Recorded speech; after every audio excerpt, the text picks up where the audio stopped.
রূহ মানুষকে উপরের দিকে নিয়ে যেতে চায়, নফস মানুষকে নিচের দিকে নিয়ে যেতে চায়।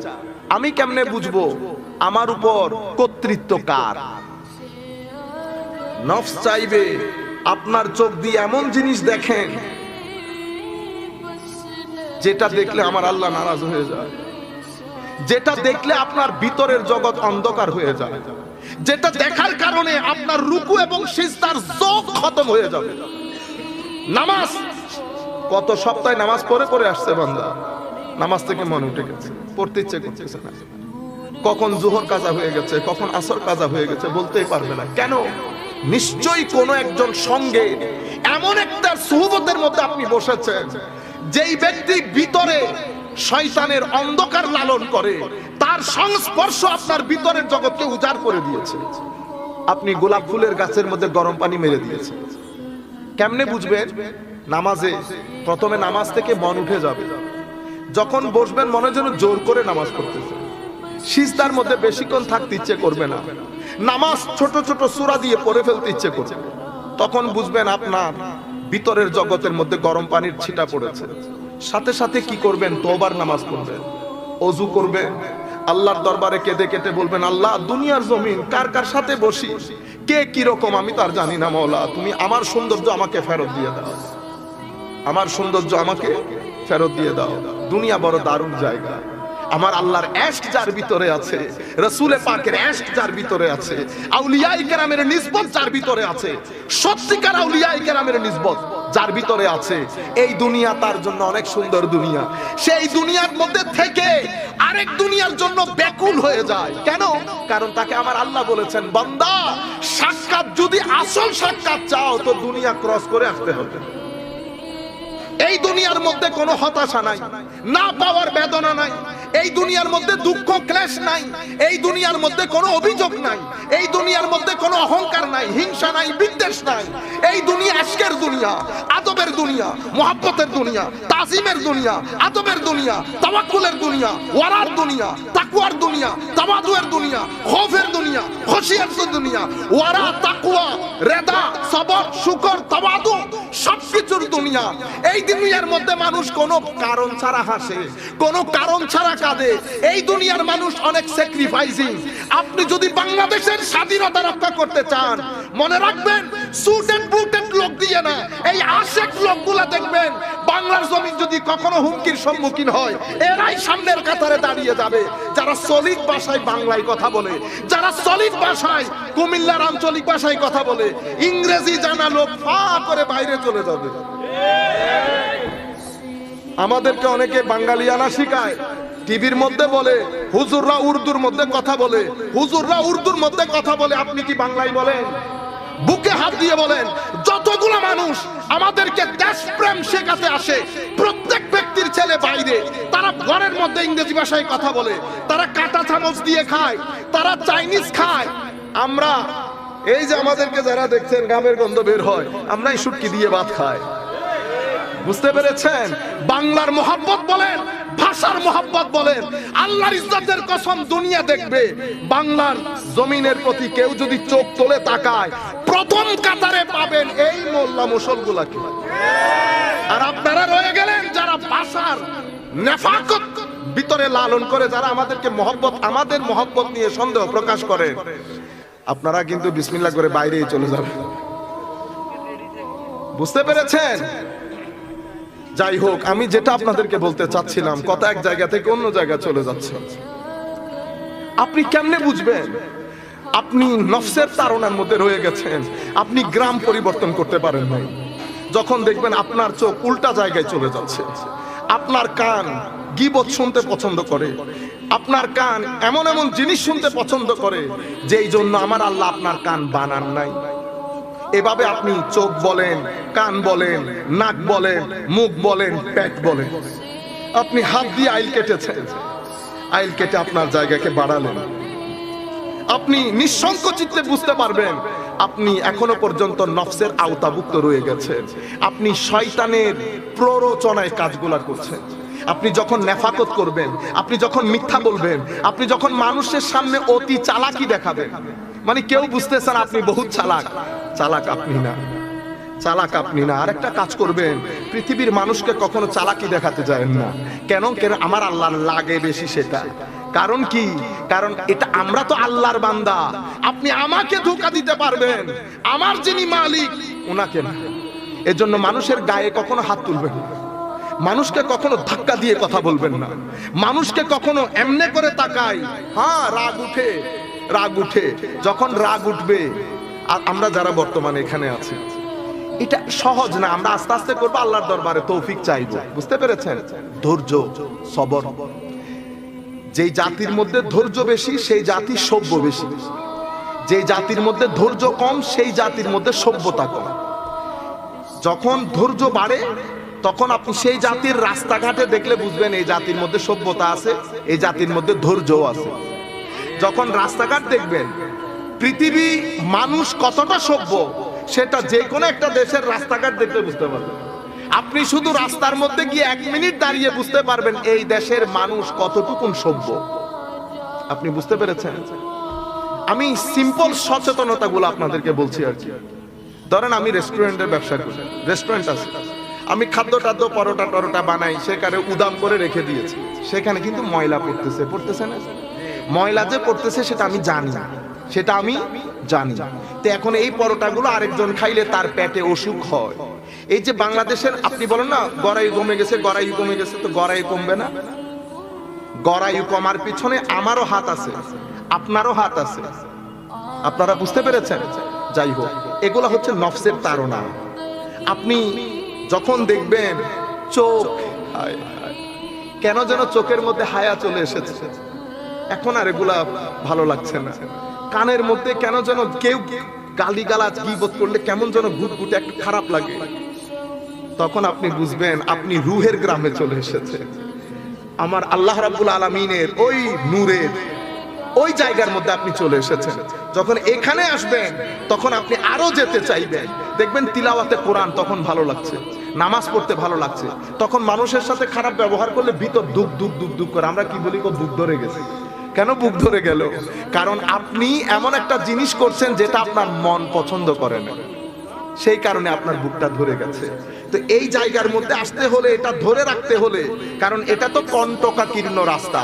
আপনি এখন ওই গ্রাম থেকে বের হয়ে এই গ্রামে আসতেছেন। এই যে আমি আপনাকে বলেছি এই দুনিয়া, এখানে কাচের কিছু ভাঙা চোরা পড়ে আছে, সাপ, বিচ্ছু, বাঘ, সিংহ, টাকা পড়ে আছে। আমি যখন যাচ্ছি পিছন থেকে একজন আমাকে ডেকে বলতেছে, উম্মত সাবধান। কি বলেছে? উম্মত সাবধান। যিনি ডাক দিয়েছেন ওনার নাম মুহাম্মদুর রাসূলুল্লাহ। আমার আল্লাহ পবিত্র কোরআনের মধ্যে কি সুন্দর করে বলছে দেখেন, রব্বানা ইন্নানা সামি'না মুনাদিয়ান ইউনাদি।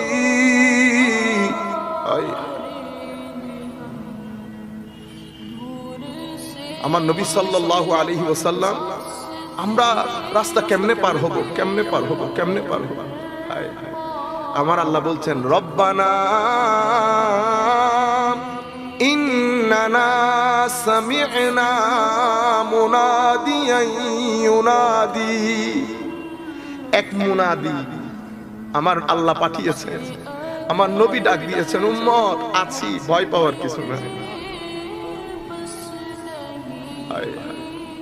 এভাবে যেতে হবে। ইয়া রাসূলুল্লাহ, এখানে তো কেউ নাই। আমার গোলাম আছে, থাকবে, নিঃসংকোচিতে চলে যাও। আমি তো বোতলের তো কাচের বোতল পড়া ভাঙা, আমরা কি করি, আস্তে আস্তে পা রাখি, ঠিক না? এক পা দেই তো এক পা পিছায়। এটাকে তাকওয়া বলে। কি বলে? তাকওয়া। তাকওয়া মানে ভয় ভীতি সহকারে দুনিয়া থেকে বেঁচে থাকা। এই যে আমার ভিতরে ভীতির সংসার হয়েছে, কেন? কারণ কাচের বোতলে পা পড়লে পা কেটে যাবে, আবার বোতলে আওয়াজ করলে বাঘ উঠে যাবে, বাঘ উঠে গেলে সিংহ উঠে যাবে, বাঘ সিংহ একসাথে উঠে গেলে আমার জীবনও যাবে, মাল দৌলত থেকেও বঞ্চিত হবে। এক আজীব ভীতি। যখন একটু সামনের দিকে যাই কনফিডেন্স চলে আসে। পিছন থেকে আল্লাহর ওলির সোহবত, আল্লাহর ওলির সোহবত। লাআকুদান্না লাহুম সিরাতাকাল মুস্তাকিম। শয়তান তখন সাথে সাথে আমার আগে পিছে ডানে বামে আমাকে ওয়াসওয়াসা দিতে শুরু করে। সুম্মা লাআতিয়ান্নাহুম মিন বাইনি আইদিহিম ওয়া মিন খালফিহিম ওয়া আন আইমানিহিম ওয়া আন শামাইলিহিম ওয়া লা তাজিদু আকতারাহুম শাকিরিন। সামনের দিক থেকে এসে আকীদার উপর আক্রমণ করে, পিছন দিক থেকে এসে দুনিয়া দিয়ে আক্রমণ করে, ডান দিক থেকে আমার ইবাদতের মধ্যে রিয়া ঢেলে আক্রমণ করে, বাম দিক থেকে অশ্লীলতা দেখিয়ে আমাকে আক্রমণ করে। বলেন তো দেখি করে কিনা এখন? সামনের দিকের আক্রমণ কিসের উপর করে? আকীদার উপর। এটা আমার কথা না। সুম্মা লাআতিয়ান্নাহুম মিন বাইনি আইদিহিম ওয়া মিন খালফিহিম ওয়া আন আইমানিহিম ওয়া আন শামাইলিহিম। এই আয়াতের তাফসীরে সমস্ত উলামায়ে কেরাম এগুলাই লিখেছে যে শয়তান, এখন শয়তান যে আক্রমণ করে, শয়তান আসে আক্রমণ করার জন্য না। মাওলা, শয়তান তো আগুনের, আমি তো মাটি। আগুন মাটিকে ওয়াসওয়াসা কেমনে দিবে? তো সেই জন্য সে মানুষই ব্যবহার করে। কুল আউযু বিরাব্বিন নাস মালিকিন নাস ইলাহিন নাস মিন শাররিল ওয়াসওয়াসিল খান্নাস আল্লাযী ইউওয়াসওয়িসু ফি সুদুরিন নাস মিনাল পরে ওয়ান নাস। তাহলে ওয়াসওয়াসা ডালতেছে কে? মানুষ। মানুষ আকীদার উপর যিনি আক্রমণ করবেন, আকীদার উপর তো মানুষই তো করছে আক্রমণ। তো আকীদার উপর কি বাংলার প্রফেসর আক্রমণ করে? ইংরেজি? তাহলে আকীদার উপর যিনি আক্রমণ করবেন উনি অবশ্যই আকীদা বিশেষজ্ঞ হবেন। তো আমাদের দেশে আকীদা বিশেষজ্ঞ কি বাংলার প্রফেসর না হুজুর? এখন আমার নবীর হাদিস দেখে, মুসলিম শরীফের রিওয়ায়াত, ঠিক আছে?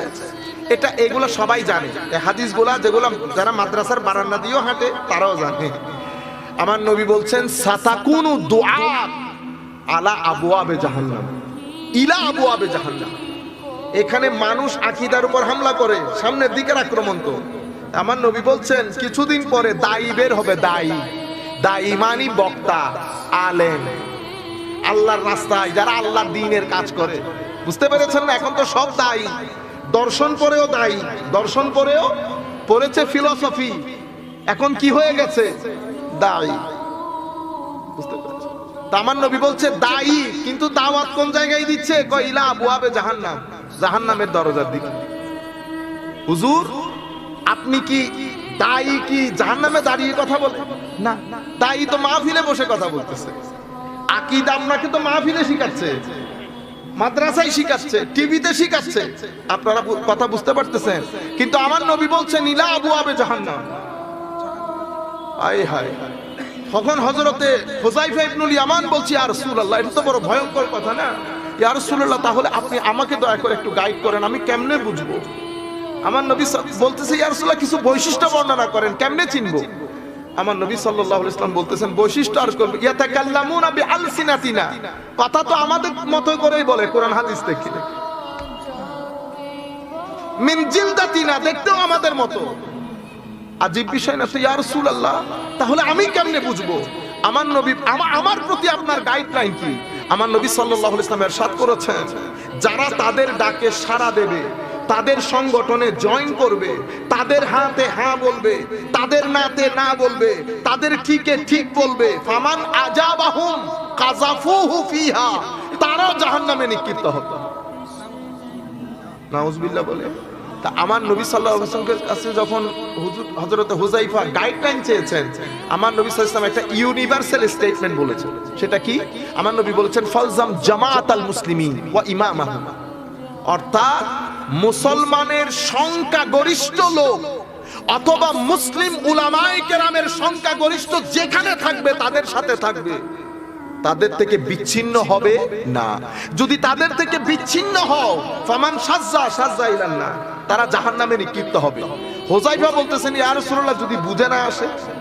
তখন আমার নবী বলেছেন ফাতাজিল তিলকাল ফারাক কুল্লাহা, সব মানুষ থেকে আলাদা হয়ে যেভাবে তুমি দিনদারি করতেছো, ঘরে থাকো, গুনার জন্য কান্নাকাটি করো, যদি শিকড় খেয়েও জীবন ধারণ করতে হয় গাছে, এভাবে জীবন ধারণ করো, সবার থেকে নিজেকে গুটিয়ে নাও।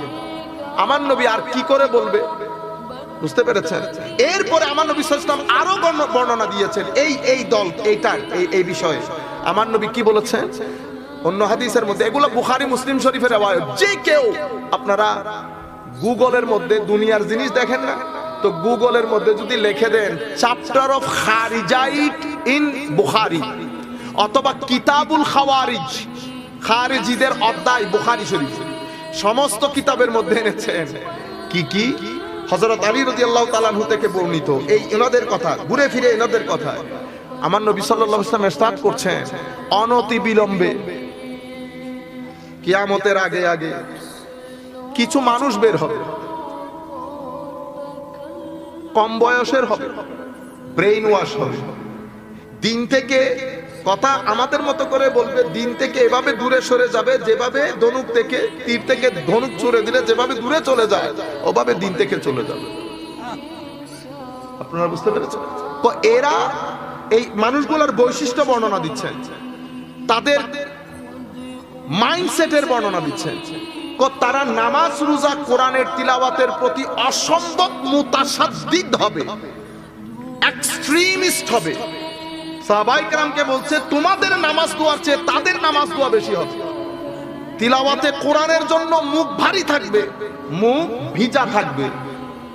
রোজা বলো, নামাজ বলো, তিলাওয়াতে কোরআন বলো, তোমাদের চেয়ে বেশি হবে, অর্থাৎ এক্সট্রিমিস্ট হবে এই জায়গাগুলোর মধ্যে।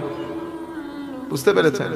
এরপর আমার নবী বলছেন মুখের কথা অনেক মিষ্টি হবে আর অন্তর নেকড়ে বাঘের চেয়েও ভয়ঙ্কর হবে। বাইরের কাফেরকে ছেড়ে দেবে, আমার উম্মতকে ধরে ধরে হত্যা করবে। বুঝতে পেরেছেন? এইভাবে আমার নবী প্রায় 36 থেকে 37টা বৈশিষ্ট্য বর্ণনা দিয়েছেন।